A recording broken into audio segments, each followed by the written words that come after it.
thinking last night as we do Havdalah, and we finish the Havdalah, we say Shavua Tov, and what do we do after that? Many households, many communities, after saying Shavua Tov, will sing Eliyahu Hanavi.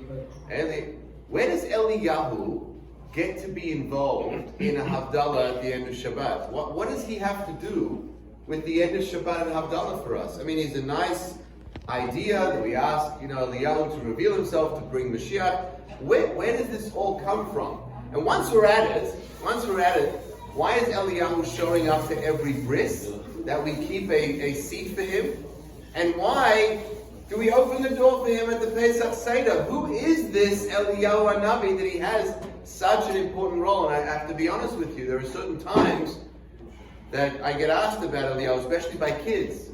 They say, other religions have their sort of fairy tale kind of identities, kind of characters. They say, is Judaism's fairy tale character, is that Eliyahu, Elijah, that he's just like this imaginary fable that exists, but doesn't really exist. So I always felt, especially after Matzai Shabbat, to understand a little bit about Eliyahu Hanavi and how the relevance he plays in our life still today. So let's talk about the time that he was in this world physically. We know he was a great prophet during the time of Achav and Izebel, two really not very great leaders of the kingdom of Israel. This is a period of time when the Jewish people were divided into two kingdoms. There was the northern kingdom up top, which was called Israel, and there was the southern kingdom below, which was called Judea. And this was a very sad period in Jewish history where the Jews were basically at a quasi-civil war for about 150 years. And this was a time when the kingdom of Yehuda was a little bit more religious in general, and the kingdom of Israel was less religious, primarily because they didn't have the Holy Temple in their territory, so they had no place to really go other than the made-up places, which ended up being idolatry, which the king set up for their power. But during this time, they had great prophets. One of those prophets was Eliyahu Hanavi. The thing with Eliyahu Hanavi was that he was a zealot. He came on very, very hard on the Jewish people, telling them that what they're doing is going to cause their demise and going to cause them terrible, terrible punishments. He was given license by Hashem, one of the few prophets to be given complete license by Hashem, that whatever he decreed came to be. Now we know that a tzaddik can decree things and it can come to be. That's the power of the tzaddik. Hashem listens to everything the tzaddik says because the tzaddik is really a representative of Hashem in this world. So when the tzaddik gives a bracha or a decree, Hashem follows. But in this case, it was even more than normal. Eliyahu said the Jews are terrible, they're worshipping idols, they're going to get a drought. And so there was a drought. He took the keys to the rains, which is one of the keys that Hashem holds. It says Hashem holds three keys that human beings don't really have any control over. And one of the keys is rain. The other key is childbirth. And the other key is resurrection of the dead. And so Eliyahu took the key of rain, and actually, we're going to see later, he also took the key of resurrection of the dead. He was able to bring somebody back to life. And Hashem allowed it, and there was a drought for 2 years. And the people started to get a little bit more, maybe there's going to be a change of behavior. They're going to stop following these terrible ways, especially Queen Izebel, but also King Achav. And he decided to make a contest on Mount Carmel, the Haftarah of Parshas Kisisa, where he makes a contest. You idolaters, the servants of Baal, you pray to your God, I will pray to my God, we'll see who wins. Long story short, they tried to pray to their God. They tried to do everything to make it rain, and nothing helped. And it was when Eliyahu started to pray to Hashem, a fire came from heaven and consumed his sacrifice, and then it started to rain. And everybody saw, wow, it really is the God of Eliyahu, the God of Abraham, Yitzchak, and Yaakov is the true God. And they started to follow Abraham. But Queen Izebel says, Eliyahu, you can win today, but tomorrow you'll see what will happen. The Jews will come back to follow what I say. And exactly that's what happened. Not long after, Eliyahu notices that the Jews are going back to worshipping idols again. He was so upset. In his speech, by the way, he says, how long are you going to stand on the fence and not take a side? Because the Jews did believe in Hashem, but they were like, yeah, but we also like the idolatry. It's a little bit like today in America. We want to be religious, but we also want to enjoy, the football and the good times and, be very American and fit into the vibe. But we like to balance it both. There are a lot of Jews that have really figured out how to sit on the fence perfectly. They're Jewish and religious when they need to be, and they're more secular and more ingrained and assimilated when they feel it's comfortable for them. And that's exactly what they were doing at the time. But Eliyahu wasn't taking it. He wasn't tolerating it. And he said, we're going to have to choose. And when he did this contest, he thought, that's it. It started to rain. He won the contest. Har Carmel. He executed all the prophets of Baal, all the fake prophets. He had them all killed, and everybody supported that. And then a few days later, they're back to worshiping Baal again. At that point, in Eliyahu Hanavi's career, he decides to send in his resignation papers. He decides he's going to retire. And he runs away. He says, I'm not doing this anymore. And he goes and has a meeting with Hashem. And Hashem tells him, what are you doing? He says, I'm retiring. I can't be your prophet anymore. These people are ridiculous. Not only that, I'm telling you right now that these people aren't going to continue the faith of the Jewish people much longer. The bris, the covenant that you have, I don't believe it's going to be continued. So Hashem gives him a whole demonstration. First he shows him an earthquake. Then he shows him a big fire in the sky. And with each one, he says, is this where I am found? And then he turns to Eliyahu and he says, I'm going to show you a soft, still voice. Kol demama daka. A small, soft voice. And Hashem says, not in those beautiful light and sound shows is where you could find God. You've been trying to represent me in these big miracle stories, in these big actions, execute the prophets, make it rain, cause a drought, have a contest. You think that's where I'm found? That's not where I'm found. I am found in the soft, still voice when a Jew hears God in their heart. When they go through a trying situation and they connect to Hashem only with their feeling and their emotion, with the voice that they hear from within them. It's not an outside noise. They want to find God. You want them to find God. It has to be with the kol demama daka, a soft, still voice. Come to them with love. Come to them with kindness. Awaken the fire within them on a personal level. It's not going to be in these big things. There's a lot of rabbis that enjoy talking to thousands of people. They love it. They love when there's 100 people in the shul, 200 people in the shul. They feel that their message becomes so much more powerful. But you know what the problem is? You can speak to 1,000 people on Yizkar on Yom Kippur and no one's listening. No one walks. They'll tell you, Rabbi, it was a great speech. But you were talking to all the other people. You weren't talking to me. Right? It's everybody else. Never forget, I once crafted a message to share with somebody, and even though there was like 30 people in shul, I wanted this one guy to hear what I had to say because it was very relevant to him. After I finished the sermon, he comes over to me. He says, Rabbi, that was an excellent sermon. There was a guy sitting next to me. It's exactly what he needed to hear. Exactly. I'm so happy you said that so he could hear that. Right? So when you're talking to the big crowds, right, you often don't hear the personal message. Sometimes you'll go to an event, right? There's a lot of people at the event, and what do? You end up looking to see who you'll have to speak to. So you never actually speak to anybody for more than 2 seconds. You're talking to somebody. Hey, Alan, how's it going? Yeah, everything's good. Yeah, where are you going tomorrow? Oh, I'll be right back. And you go and talk to the next guy. And then when you're talking to the next guy, right? We're never connecting with anybody.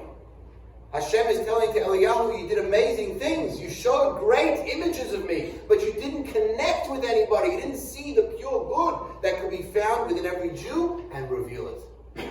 So I'm not accepting your resignation. Hashem said, I'm not accepting your resignation.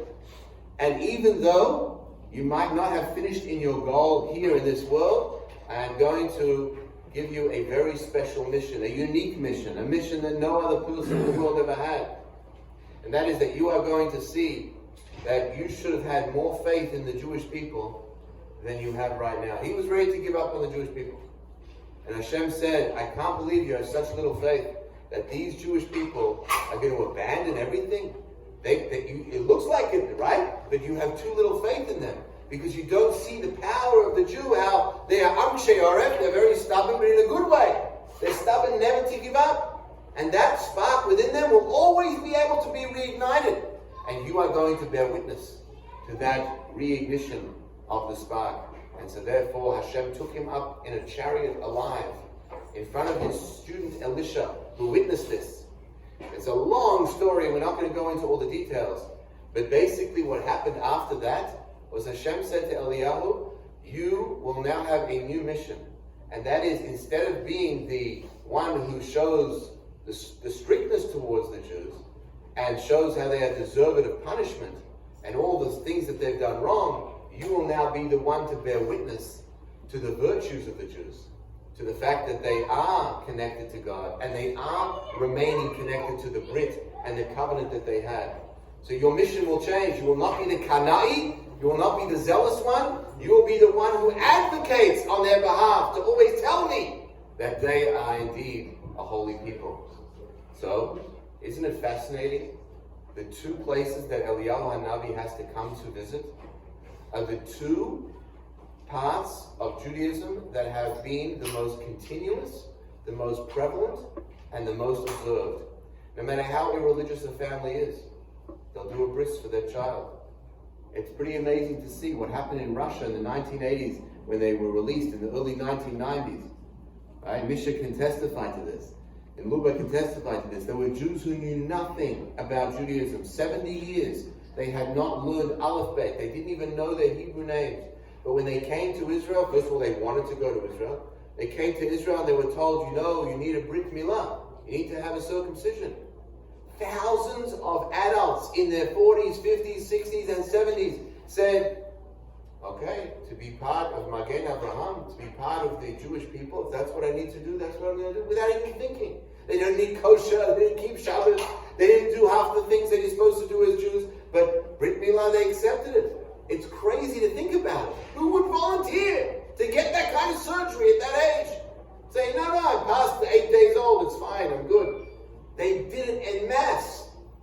And you see today, even in families that are not religious, they don't do any other observance, but when it comes to bris, it really defies logic how they would do a volunteer surgery like that on their child. But inside the Jewish heart, they know this is the covenant that connects me to Abraham, Yitzchak, and Yaakov, and God's covenant and God's promise. So Hashem says to Eliyahu, you are going to go to every bris to see how the Jews truly are connected to me. And Eliyahu there, Zachur Latov. That became Eliyahu's moniker. That became his label. Eliyahu HaNavi Zachur Latov will be there to remember the merits of the good that the Jewish people are doing. And the constancy of this mitzvah of Brit Milah. And we also know which holiday is observed more than any other holiday. It says that 30% of Jews celebrate Sukkot. It says that 60% of Jews celebrate Rosh Hashanah Yom Kippur. You think Rosh Hashanah Yom Kippur? No. It's Hanukkah is like 75% and Pesach is 93% of Jews. That is recorded on the pew that have some kind of Seder. So of all the things that Hashem wanted to show Eliyahu HaNavi, that you're going to be able to see that the Jewish people are continuing, you thought they were going to be over. You thought they weren't going to make it. You thought the Jews are going to quit on Hashem. Well, take a look. Brit Milah and Pesach, the two times in Jewish life cycle that the Jews are still continuing, even in the face of having zero connection in other ways. You will bear witness to that and bring back to me, Zachur Latov, bring back to me the good regards that indeed you've become a prophet to see the good in the Jews and not only the negative in the Jews. Now the Gemara goes into great detail to discuss Eliyahu's main missions in this world. Once he comes down, Zachur Latov, to be also a merit to us, the greatest merit that he will be to tell Hashem, look at all the good the Jews are doing. Look at all the kind acts that they're doing. Look at all the mitzvahs that they're doing. And then he will be the one who will be able to reveal to Hashem that the Jews are worthy for Mashiach. And that's why the prophet Malachi, at the very end, he's the last prophet, by the way. There was no more prophets after him.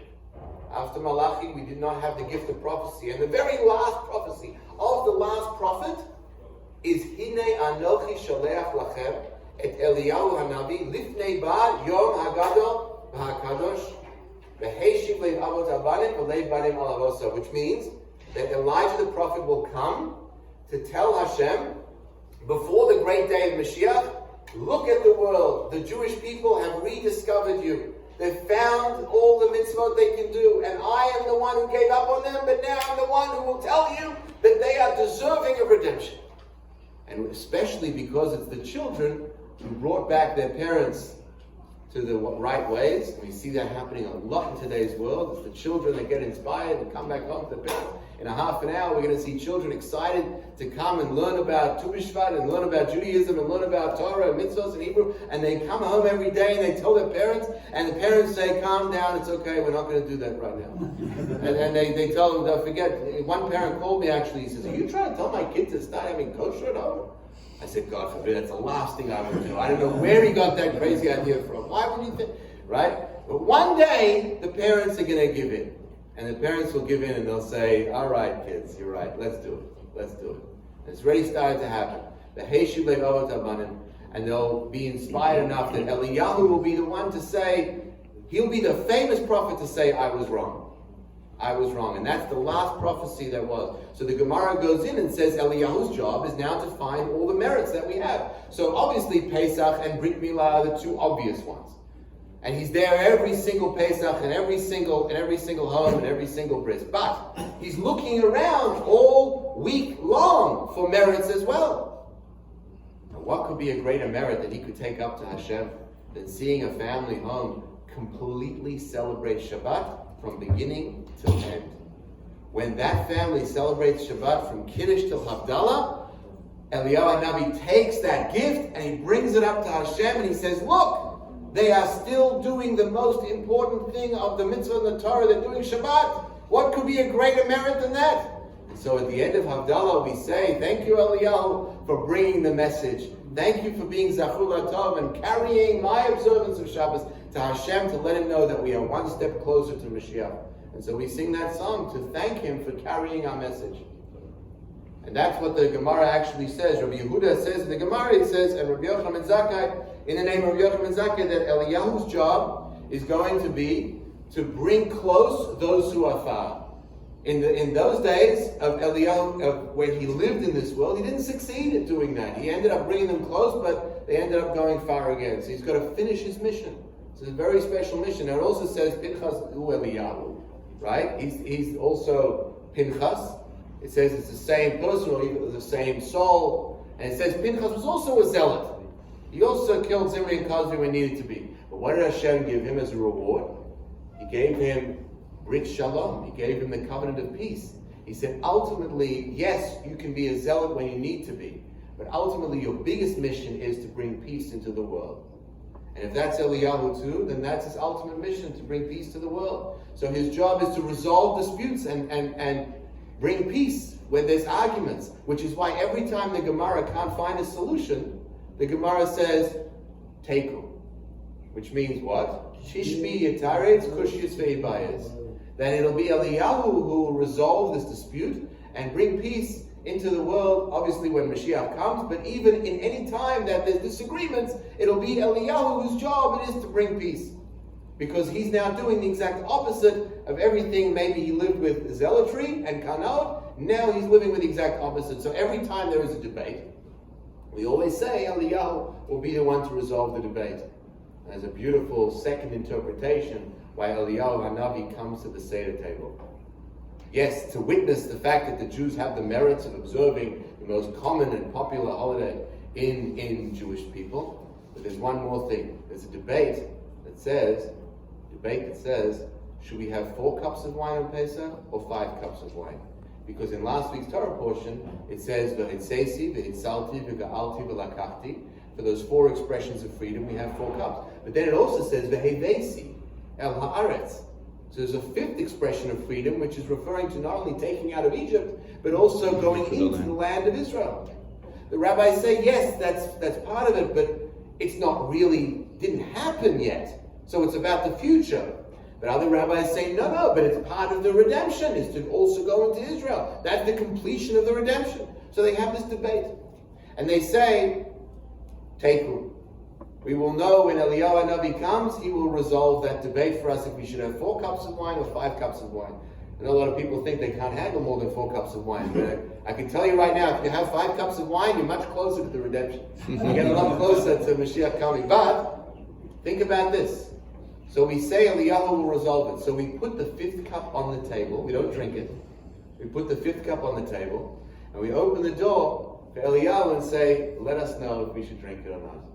Come in. You're going to tell us, with the Brit Shalom, with the covenant of peace, you're going to make the resolution of this debate, which is going to be the final debate of all debates, whether or not we are supposed to drink the 5th cup, whether or not we're only supposed to have 4. And we're sure that when you do come to tell us that Mashiach is coming, and Eliyahu will be here 3 days before Mashiach arrives, you will hear it from Eliyahu Hanavi, Mevaser Latov. He will give the good news. And he will also tell us now it's time for the 5th cup as well. That's the second reason why we also open the door for Eliyahu. There's much more to say on Eliyahu, but just because we sang it last night, I felt let's find more opportunities to be able to do mitzvah, to be able to do good things, that he'll be able to take those mitzvah to Hashem and say, I got another one, I got chavilot, I got bundles of mitzvahs. I'm going to bring up to Hashem. He is the reporter that is the good news. He's the anti-media guy. Everyone in media is talking about the bad that's happening in the world. Eliyahu is focused on all the good that's happening in the world. And he's bringing it up on the big screen up in heaven. He's showing God, look at all this that the Jewish people are doing, especially right after Shabbat. Especially, it says that we only need one Shabbat that all Jews will fulfill and Mashiach will come. We're really close to that. We can do it any week. And Eliyahu is going to bring the message to Hashem when we do. So, Zachul Latov, Eliyahu Hanavi will be telling all of the good news that we need to share, and will bring the news down that Mashiach is coming. May it be speedily. Yes.